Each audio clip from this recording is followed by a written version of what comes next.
Phone ట్యాపింగ్తో car సీట్లకే వేశారు. ప్రత్యర్థుల కదలికలు సంభాషణపై పోలీసులతో బీఆర్ఎస్ పార్టీ నిఘా. టాస్క్ ఫోర్స్ వాహనాల్లో డబ్బు తరలింపు, పోలీసుల రిమాండ్ రిపోర్టులో వెల్లడి.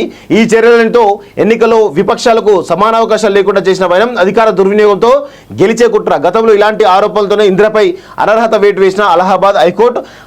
బీఆర్ఎస్ గెలిచిన చోట ప్రత్యర్థులు కోర్టును ఆశ్రయిస్తే ఇదే తరహా తీర్పులు వచ్చే ఛాన్స్. పలువురు రాజకీయ విశ్లేషకులకు అభిప్రాయం అంటూ ఒకరిని చూస్తాను. చాలా అద్భుతమైనటువంటి ఆర్టికల్ ఇది. ఒకసారి అందరూ కూడా క్లియర్గా చూడాల్సిన అంశం ఇది. ఎందుకంటే టాస్క్ ఫోర్స్ వాహనాల్లో డబ్బు తరలింపు అనేది ఇది చాలా పెద్ద నేరం. వాస్తవంగా వీళ్లకు ఉరిశిక్ష చేయాలి.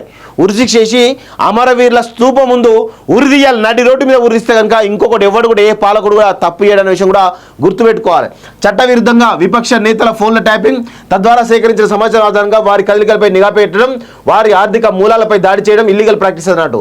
ఎన్నికల్లో గెలుపు కోసం అధికార యంత్రాంగాన్ని వాడుకోవడం, సొంత నేతల నగదు రవాణాకు టాస్క్ ఫోర్స్ వాహనాలను వినియోగించడం, ఎన్నికల్లో ప్రత్యర్థులకు సమాన అవకాశాలు లేకుండా చేయడం.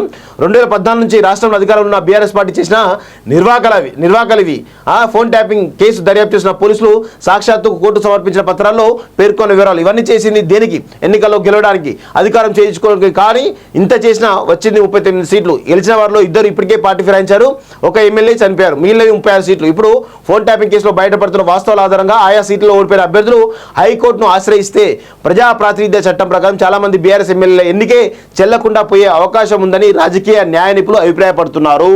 రాసి పెట్టుకొని మిత్రులారా, ఇది చాలా పెద్ద అంశం. ఇది అలహాబాద్ హైకోర్టు సంబంధించినటువంటి ఇందిర కేసును రిఫరెన్స్గా తీసుకుని కనుక ఇక్కడ చేస్తే కనుక ఆ 36 మంది బీఆర్ఎస్ ఎమ్మెల్యేలు కూడా అనర్హత పొంది ఎవరైతే సెకండ్ స్థానంలో ఉన్నారో వాళ్ళు గెలిచేటువంటి అవకాశాలు బలంగా ఉన్నట్టు మనకైతే క్లియర్గా తెలుస్తూ ఉంది. అది ఖచ్చితంగా దానిపైన కూడా ప్రతిపక్ష నాయకులు ఎవరైతే ఉన్నారో ఇమ్మీడియట్గా 36 కాన్స్టిట్యూన్సీలో ఉన్న వాళ్ళందరూ కూడా ఇమ్మీడియట్గా కేసులు వేస్తే కనుక ఖచ్చితంగా మీకు ఒక రిజల్ట్ ఉండేటువంటి అవకాశం అయితే ఉన్నట్టు మనకి తెలుస్తూ ఉంది. ఖచ్చితంగా ఆ దిశగా కూడా పావులు కదిపే అవకాశం కూడా ఉన్నట్టు మనకైతే క్లియర్గా తెలుస్తూ ఉంది.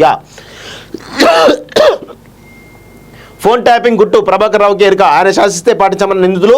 ప్రభాకర్ రావును శాసించేది ఎవరు? ఆయన వాంగ్మూలమే అత్యంత కీలకం. ముగిసిన భుజంగారావు తిరుపతి కస్టడీ, రాధాకిషన్ కస్టడీపై తీర్పు నేటికి వాయిదా అంటూ చూస్తాను. అసలు రాధాకిషన్ అనే ఒక దుర్మార్గుణ్ణి, ఒక జూనియర్ కాసిం రజ్వీ ఎవరైతే ఉన్నారో ఆయన వదిలే ప్రసక్తి లేదు. ఎందుకంటే ఆయన చేయడం వల్ల చాలామంది ఇబ్బందులు పడ్డారు, చాలామంది దెబ్బల పాలైన వాస్తవంగా చెప్పాలంటే. ఫోన్ ట్యాపింగ్ గుట్టు ప్రభాకర్కే ఎరుక అంటూ కూడా చూస్తాను కదా. ఎస్ఐబి కేంద్రంగా సాగిన ఫోన్ ట్యాపింగ్ వ్యవహారంలో ఇంటెలిజెన్స్ మాజీ చీఫ్ ప్రభాకర్ రావు వాంగ్మూలమే కీలకంగా మారనుంది. ఇప్పటి వరకు అరెస్ట్ అయిన టాస్క్ ఫోర్స్ మాజీ డీజీపీ రాధాకిషన్ రావు, మాజీ అదనపు ఎస్పీ భుజంగరావు, తిరుపతన్న, మాజీ డీఎస్పీ ప్రణీత్రావు ఇచ్చిన వాంగ్మూలాల్లో ప్రభాకర్ రావు చెప్పినట్లే చేశామని పేర్కొన్నారే తప్ప బీఆర్ఎస్ హయాంలో ఫలానా నాయకుడు ప్రధాన సూత్రధారి అనే విషయాన్ని ఇతిమిద్దంగా కూడా చెప్పలేదని తెలుస్తోంది. దీంతో ఈ వ్యవహారం వెనుక ఉన్న అసలు సూత్రధారి ఎవరో తెలియాలంటే ప్రభాకర్ రావు అరెస్ట్ అవడమో లొంగిపోవడమో అత్యంత కీలకమని స్పష్టమవుతుంది. భుజంగరావు తిరుపతన్నను కస్టడీలోకి తీసుకున్న